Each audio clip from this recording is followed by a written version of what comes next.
we're in conversations with the Army right now, and the Army did it's readily available. You can look it up. Did a research project with Duke University and West Point, and they wanted to see how much information they could get on a veteran. And I think the cost, don't quote me on this, but I think it was 12 cents per vet to get a massive amount of their personal information. It's like, again, as a society, is that okay? Is that okay? Yeah, can we, unintended consequences, how could that be used to potentially manipulate those individuals and, you know, put them at risk? What if there's people that don't like that you served in Desert Storm or, you know, the Afghanistan conflict, or, you know, you're kind of exposed. So again, as a society, we have to decide, right, should that be out there?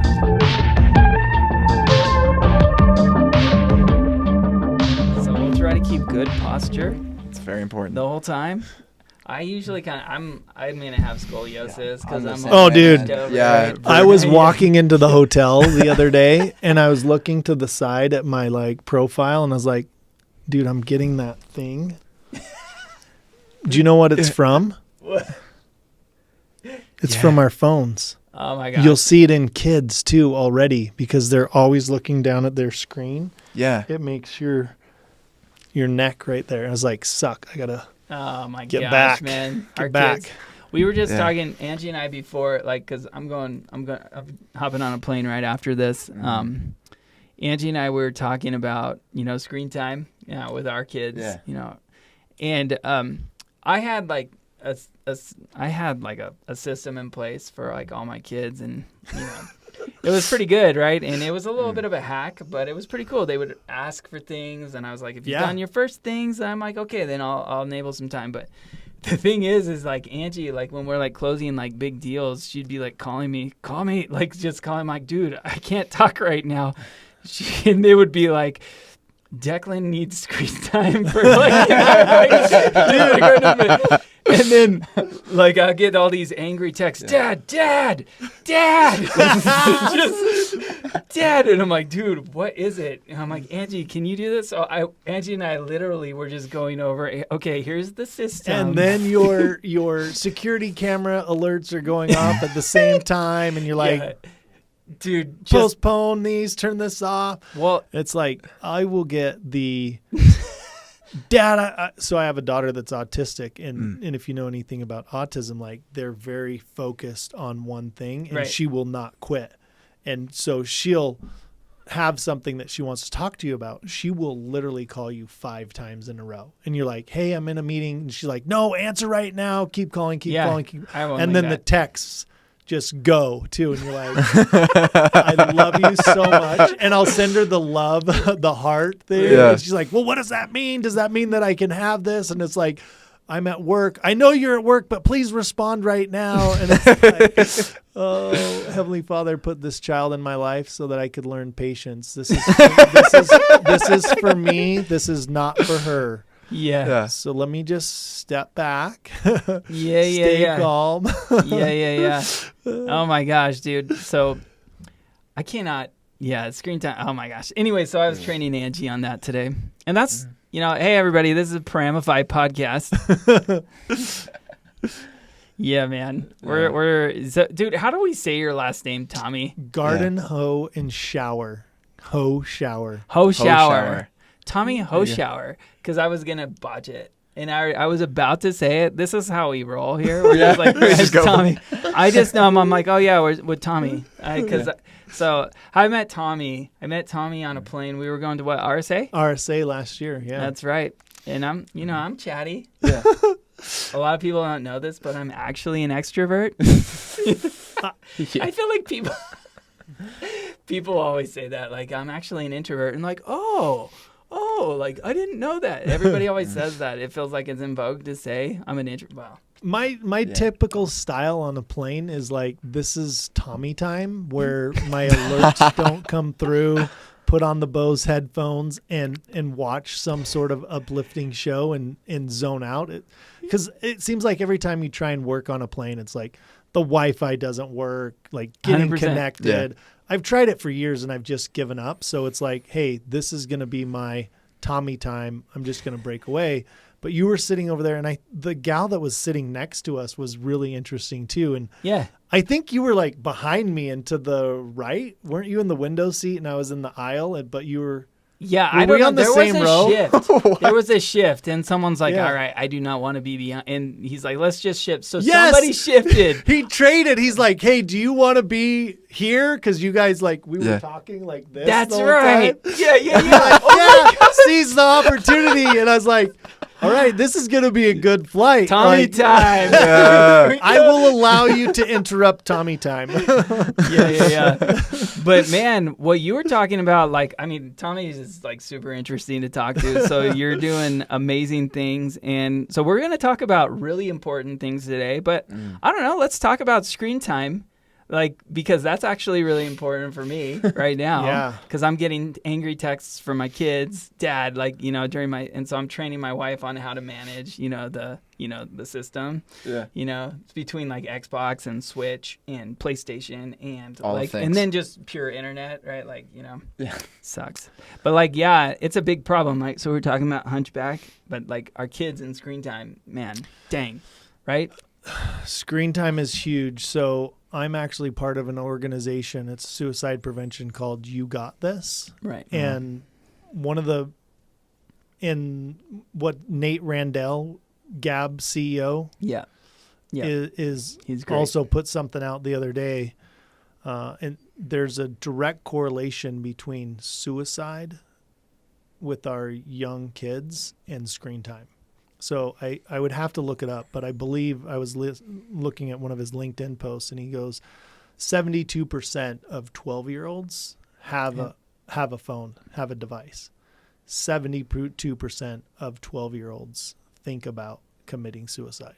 Like, there is a direct correlation, and that's what we know, being on the suicide prevention board that I'm on as well, is like, these technology companies are data mining everything from being on your Xbox and playing live, and they know how long you're on, they know what games you're playing, and it's actually part of the reason that I moved over to DeleteMe is I've been in the technology industry long enough that I'm going, holy cow, like, they're collecting information constantly, and I think there's unintended consequences by having that information. Absolutely. I don't think it was originally supposed to be malicious. It was supposed to be, hey, you like X product. Let's feed you to these other products. Hey, you'll love a one wheel, Kenny. You grew up snowboarding and surfing and skating. You're a male, you have kids, man, you're going to love one wheel. And I remember thinking, I'm like, man, I actually like Facebook ads, because I'm like, totally. I never bought a one wheel still. I should have, because I still think I would like it. But I guess I didn't buy. I stopped seeing them on Facebook. I'm sure I'll start seeing them right now, right? Let's see. Right now, we're all gonna get one wheel ads, and we've all experienced it, right? We know that it's not a farce. Like, we know that they're listening. Yeah. But all of that is to just, those apps are free. It's to gain your time and attention. Right. And you're the product. We know that anything in large quantities is not healthy. And so I don't quote me on the statistic, but I think the average American is spending 3 to 6 hours on social media per day. Yeah. That's a lot. Yeah. It's a lot of time. Yeah, that's a lot. That's insane, right? And it's just it's a tough spot, but like your private information, I go back and forth on this. Right, I go back and forth on it because I've never had an issue where I've been like, my life has been threatened, but I have been targeted for things that I believe, right? Yeah. By people who don't agree with me, and I'm like, dude, how does this dude have my information anyway? Right? Yeah, it's because it's just so readily available. Before I was at DeleteMe, I was at another company that could aggregate all of your social media information. We call it unstructured data.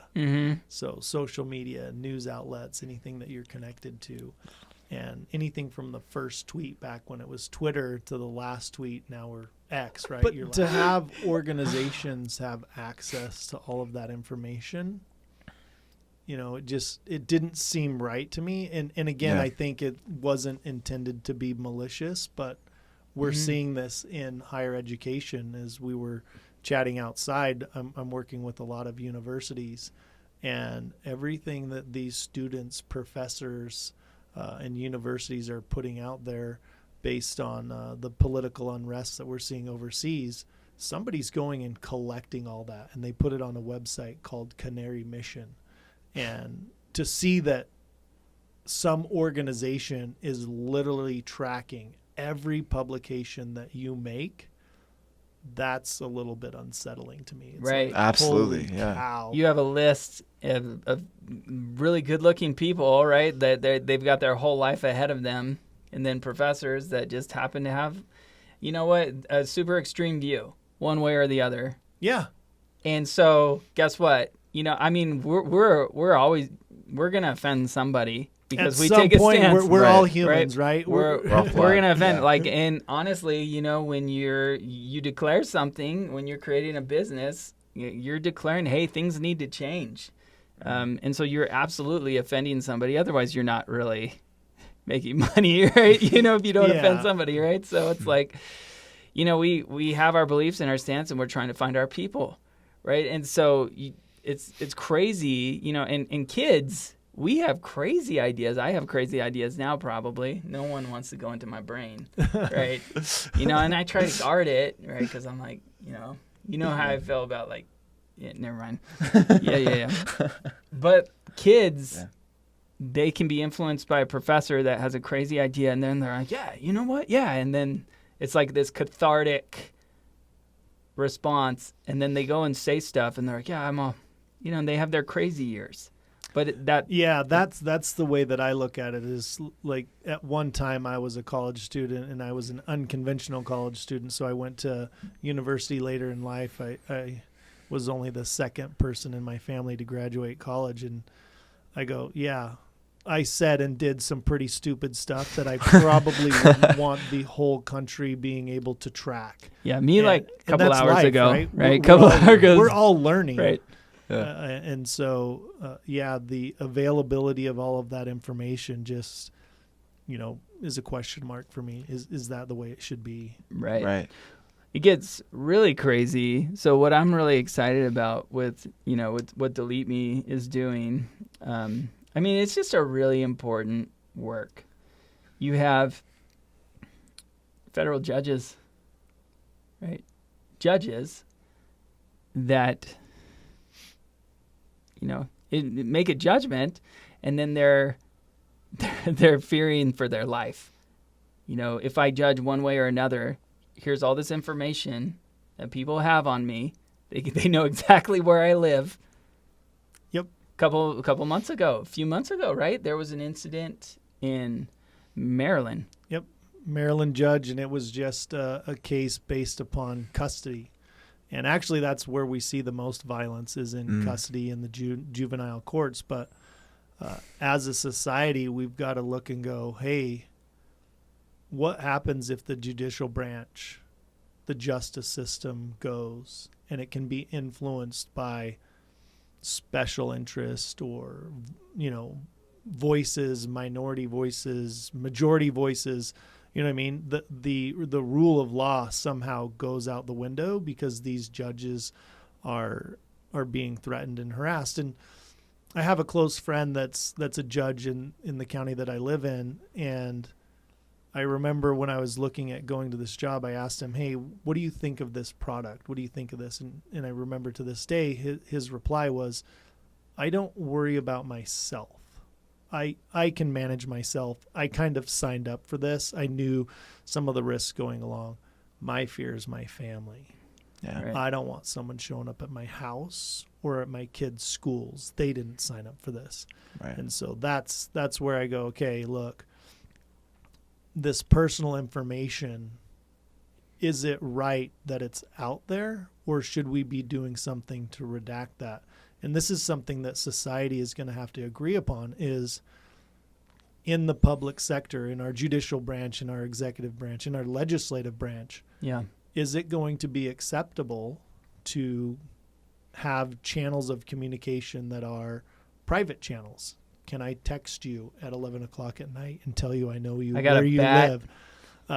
Even just like, I know where you live. I know where you live. Yeah, you're like, oh, I know nice. where you're. Like, I know where your kids go to school, or something like that, or show up and protest at homes. Society is going to have to decide: is this what we want to allow, or should those channels of communication be through the public channels, which is the public email, the .gov email, the government phone number? And these are really hard societal questions that we're going to have to deal with. And I see it from both sides. But, yeah, for me, it just kind of hits a little bit more home when there's somebody that you ride bikes with in the summer almost every single morning, and you go, man, I sure wouldn't want to see somebody harassing him outside of his home and harassing his kids. Right. There's someone who goes to a driveway because, just meets them in the driveway and guns them down, right? Yeah. Because of a judgment. Because of a judgment that was probably just. I mean, most of the time, like, judges are going to rule correctly, right? And then what if not, right? Yeah. What if they're adversely affected because they fear for their life, and like, what would you do? Right? Again, if it someone's goes holding to your like, daughter or something like that, right? Yeah. What is society going to allow? We have appeal processes. We have all of these things in place. Right. Is that where we should be having these conversations and these arguments, is through that justice system? Right. Or should it be at the doorstep? And that's just something society is going to have to answer to. And I see it on both sides. Email your congressman, phone call your congressman. Well, sometimes they don't really pick up and they don't ever read those emails, so I can see that frustration. But what's the answer? What's the solution to that? I don't profess to have it. Yeah. Right. It's actually really heavy stuff, honestly. Absolutely. It's really crazy, but I'm excited for what you guys are doing. It's an amazing problem to solve, right? Yeah. It's important. And then, so we've talked a lot about the problem, which is incredibly difficult and a very dangerous thing. Like, people's lives are at stake constantly nowadays. How is DeleteMe helping solve this problem? Yeah, so the real issue that we're trying to solve is you have all of these companies, which we call data brokers, that are collecting your information at every single online interaction, the app that you use. Even there's a retail organization that was sued a little while ago because they could detect that a female was pregnant before they could, based upon their shopping habits. Mm-hmm. So you could Google that and you'll look it up and you'll see which retailer that was. And so what we're trying to say is, hey, look, this $340+ billion business of selling our personal information, maybe not a good idea. It's actually scheduled to grow to be $550 billion in the next 2 years. Those are big numbers of just selling your information. Mm-hmm. What are some of the unintended consequences? Well, what if I Google search cancer treatment because my mother-in-law or my dad has cancer, but then the insurance company that I'm using finds out that I'm Googling cancer treatment? Yeah. All of a sudden my rates change, or this, that, and the other. Well, I don't have cancer. It's my father-in-law or my father or my sister-in-law. You know what I mean? Yep. So there's all of these unintended consequences, but all of that information is available. Yeah. Like private information. Yes. Right. If a girl, gets a pregnancy test, and then, and then Target sends all this specialized stuff to the house that says all these coupons. Why is Kinley getting I'm like, what the heck? I'm like, what is going on? Right. Yeah. That's rough. And I mean, Absolutely. think about the last purchases that you've made. Just try and buy something without giving a phone number, an email, a zip code. Right. Yeah. Like, I'm like, all I want you to do is fix this issue in my house. Why do you need all this information? Right. Right. Yeah. I just want to buy some Oreos. I just want some Oreos. No, put in your rewards number. Put in this. Well, why do you want that? Well, it's a revenue stream for the retailer industry. Yeah. Are you guys big Oreos at the house? Sure. So the reason I actually said Oreos, it was recently my 20-year anniversary, and one of my colleagues Congratulations. sent me, Congrats, thank man. you. Yeah. My wife is very patient and beautiful and kind and loving. Way to go. Mine too. One of my colleagues sent me Oreos with our faces on it, so it was hilarious. It was just top of mind, like. Nice. That's awesome. Nice. Yeah. But I'm sure she had to input a whole lot of data to get that to my house. I'm a sucker for the golden Oreos. Oh, really? Yeah. Dude, so I have like controversial opinions on chocolate. Yeah. You know what I mean? Yeah, they're bold. They're bold, yeah. I'm not like, I'll never like, yeah. I like chocolate. Yeah. Okay, I'll eat it if it's there, but I never like buy it. I'm never like, I'll get the chocolate shake at In-N-Out for sure versus the others. Yeah. Oh, But the I don't- the strawberry shake is superior. I'm Nah, sorry. vanilla. Yeah, Vanilla. I actually got strawberry for a while, right? I'll do that too. But if you put chocolate chips in my cookie, I will go belligerent. I'll still eat the cookie, but I don't like chocolate chips. I don't like a lot of chocolate chips. The ratio has to be balanced. It's like Oh, dude, if like the the chocolate Costco chips one, are touching each other, right? It's like too much, man. like the Costco Yeah. one. Like you know, my wife just bought that last week. She didn't let me try it. It was devoured by the time we connected again, and I didn't get to try it. But Okay, she wasn't very impressed, which is sad because I'm a big Costco fan. No, dude, crumble. I'll eat. I just don't. I don't know if it's melty. I'm like, all right, but don't put chocolate chips in my shake. Don't put chocolate chips in the cookie. Sorry. I It's said bold. it. It's That's bold, bold, right? But I man. should have Yeah. the right to that opinion, and I should not get You- on some list know of what? anti. Exactly. Some Right? data brokers got that now, and you're going to be harassed. Yep. Yeah, man. Like, dude. Who doesn't want chocolate chips in their cookie? Yeah. Yeah, we're coming for them, man. Yeah, for real.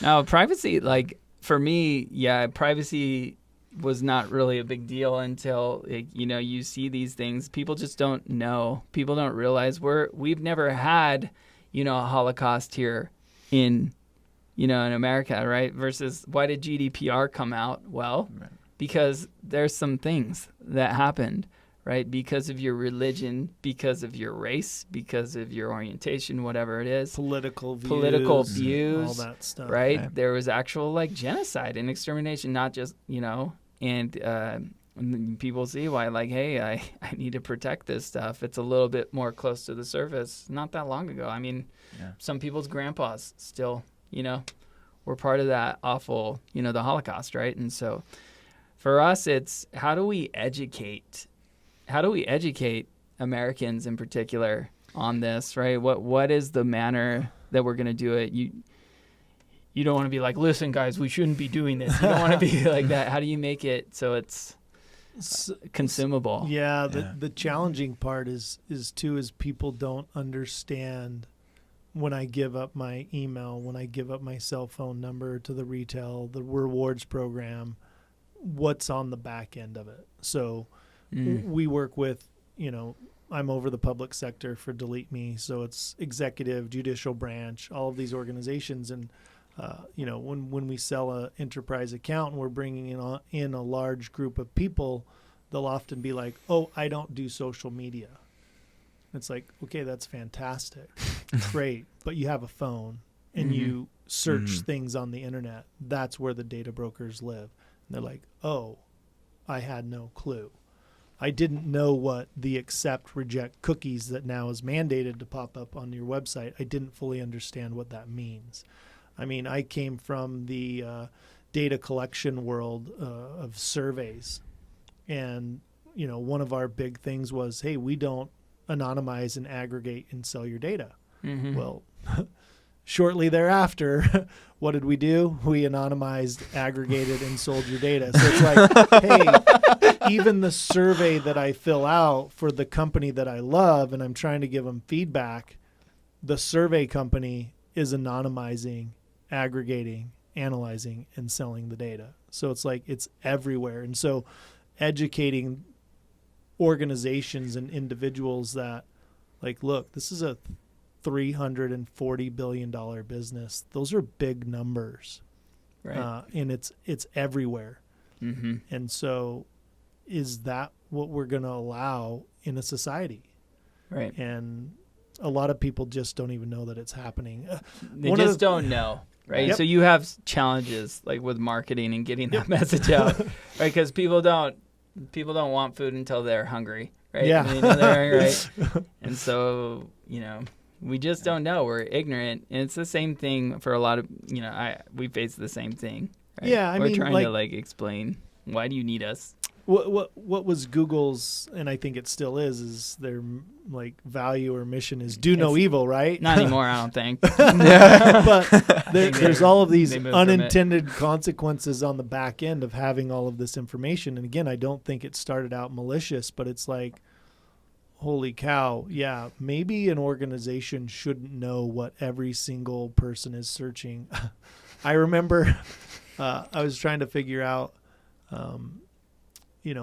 what some of my kids were looking at on the internet. And I called my service provider and I was like, hey, I know you guys keep this data. Could you tell me what my kids were looking on in the last 2 hours? He's like, well, we have that, but we can't share it with you. Wait, what do you mean you can't share it with me? It's like, yeah, laws don't allow us to share that. And so it's really weird that organizations can have this data, but sometimes we can't as well. Yeah. I mean, they literally have the power. And so they with the power, they make the money. Yep. Right. They make the money. And then with all of that money, they can afford all this virtue signaling. They can say how great they are because they don't have the fear of retribution because they're just so powerful. Right. And so they can take whatever stance they want. And if you don't agree with it, it doesn't matter. It's really tough. Yeah. Really tough. I have big issues with that, personally.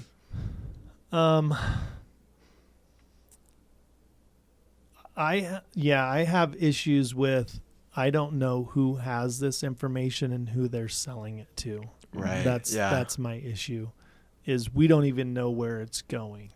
Right. And I think, I remember when I was in college, we were all worried that we were going to have barcodes or a chip in our arm. And we're going to track us and this, that, and the other. And it's like, we're already there. We willingly put it in our pocket. It's a wearable or it's a watch. Or it's like, now it's going to be in, you can just put the whole thing on. GPS knows where I'm at of all times. They know where I'm shopping if you take the data from the data brokers on where I went and bought something because I put in my phone number or my email and you put all of those things together and it's already there. So Neuralink does seem pretty cool though. It could be cool, but I don't know what that is. Neuralink. Oh, Neuralink. Okay, yeah. Yes. Yeah. Yeah. Now let's talk about craziness with that, right? Something in our mind that could potentially be hacked to force us to do things that we normally wouldn't. Yeah. Reinhard Lane. What was it from the Manchurian Candidate? Right. What was the key word for Manchurian Candidate? I can't remember. Did you ever see that? I never didn't. saw I the. don't think I did either. You never saw the Manchurian Candidate? No. Well, I think I don't know. I've seen Minority Report, but I haven't seen that one. No, the Manchurian Candidate. Where is it? Right. It's like. I'm going to look it up while you guys talk about the next thing. Do you know with Neuralink, supposedly they did their first human trial recently? I did. I saw that. Yeah. So I crazy. mean, look, again, I think it's nothing malicious, right? We're trying to allow people to do things that their bodies can't do. But what's the unintended consequence that's potentially there now? Yeah. I think it's like anything. And, as we press the limits on things, technology wise, innovation in certain areas. I'm old enough that what was the first sheep that was cloned? We were like, holy cow, they're going to be cloning people. We can clone a sheep. There's all of these things that we're doing that we go, okay, should we be doing this? What is society going to allow, and what are we going to agree on? Yeah. It's always changing. Yeah. I'm trying to look up the trigger phrase for Manchurian Candidate. It's super important. Yeah. Whatever. I mean, even one of the things that we're running into, we support a lot of the judicial branch. We just signed Utah on courts, and I think they became our 11th or 12th state that we're servicing. Yeah. And AI is a huge issue, because you can take a judge's previous judgments and history, and you can use AI to predict the outcome of the case.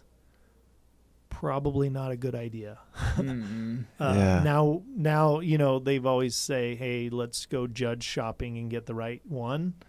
If AI could really accomplish that, you would really know who you want your case to sit with, and maybe even persuade or change outcomes and things like that. So Minority Report. That's wild. All the way. Change. Oh, yeah. Technology, and innovation. Manchurian Candidate, all that stuff, man. So you got into sales like kind of different.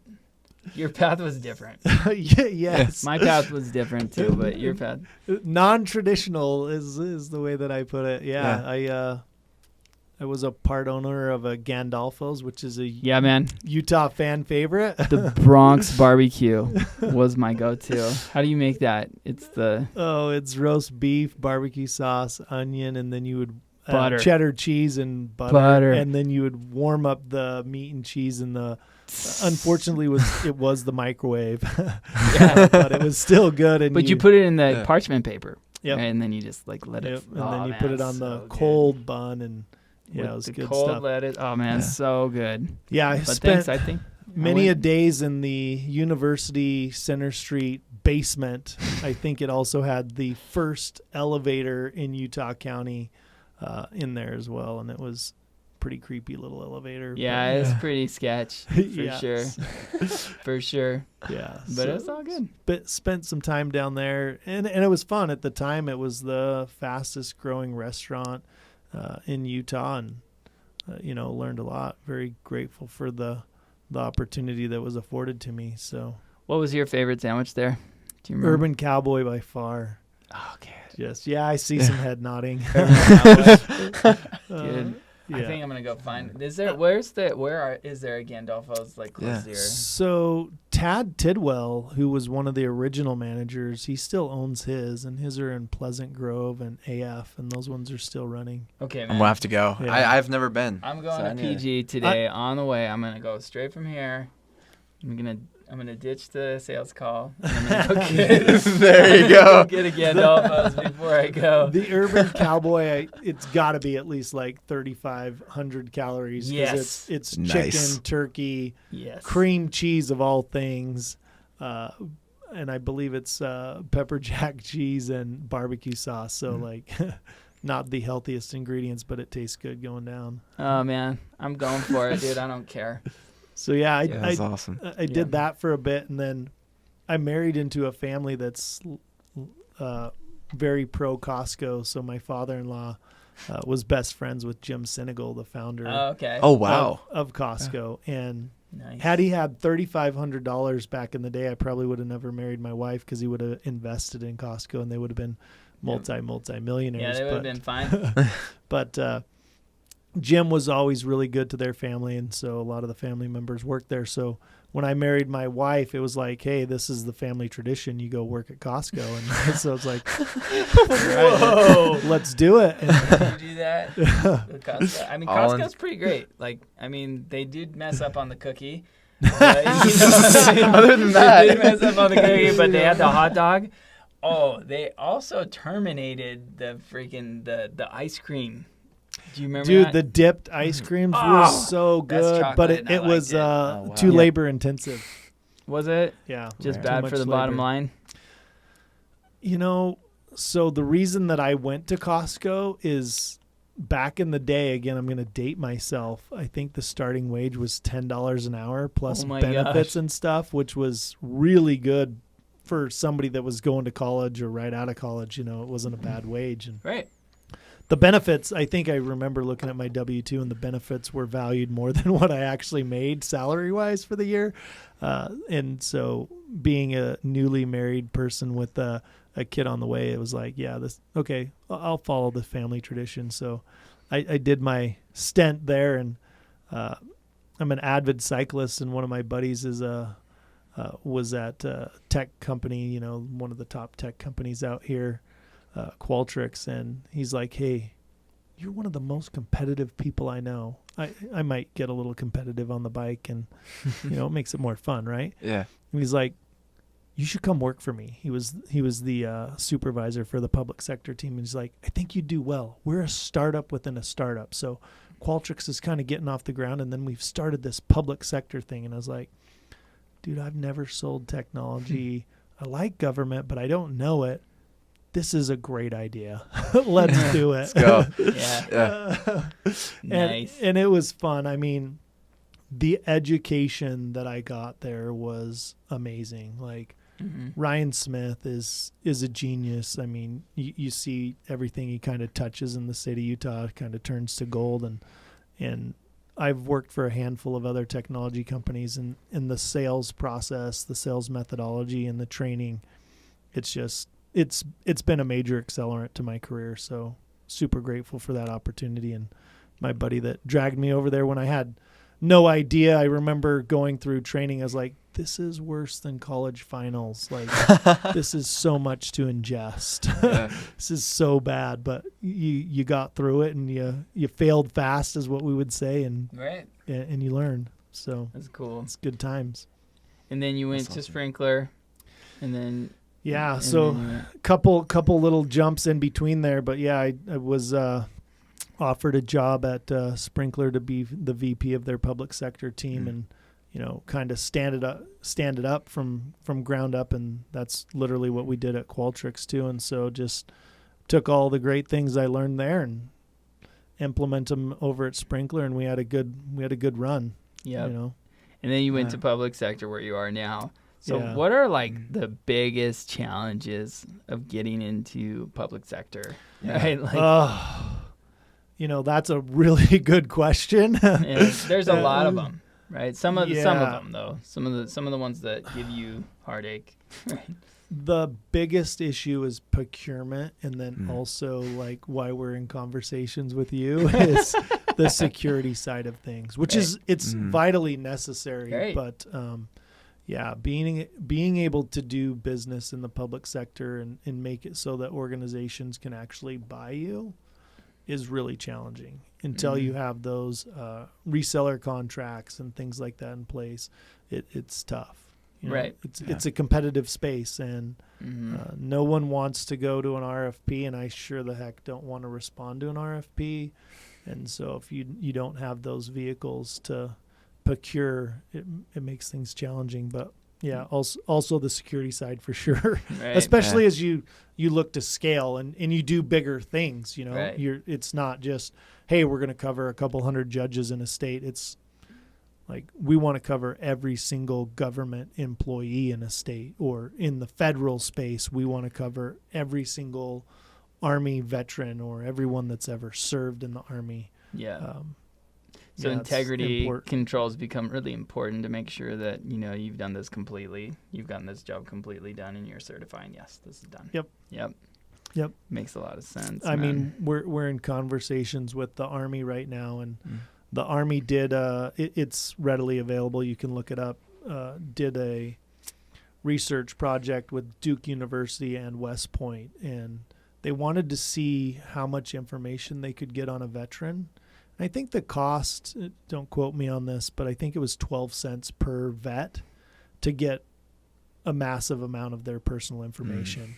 And it's like, again, as a society, Is that okay? Is that okay? Yeah, Can we, unintended consequences, how could that be used to potentially manipulate those individuals and, put them at risk? What if there's people that don't like that you served in Desert Storm or, the Afghanistan conflict, or, Right. you're kind of exposed. So again, as a society, we have to decide, right, should that be out there? This is big. This is all amazing, Tommy. We really appreciate you coming on this podcast. This is probably one of our more important ones that we've done. I'm super excited for what you guys are doing at DeleteMe. How do people learn more about what you guys are doing? So on the public sector side, which I'm in front of, feel free to look me up on LinkedIn or anything like that, or visit our website, joindeleteme.com. You can go there. What's interesting is we've got two sides of the organization. We've got the business side, which I run the public sector piece of, and we've got the consumer side. And I think February was our best month ever on the consumer side, even post-COVID, where everybody was online. I think people are starting to wake up and go, hey, maybe it's not great that everybody knows what I ate for lunch yesterday or today. Maybe I won't take that pic and make that public anymore. Maybe it's not good that everybody has pictures of my kids, especially with AI out there now. And so I think people are kind of waking up as, even on the consumer side, we had the best month we've ever had. That's awesome. I'm actually not going to Gandolfo's after this. I was just saying it'd be fun. Could you imagine if I did? Yeah, man, you're awesome. Thanks so much, Tommy, for coming on the show, man. Hey, thank you so much. This was fun. All right. Peace out, guys. Good times.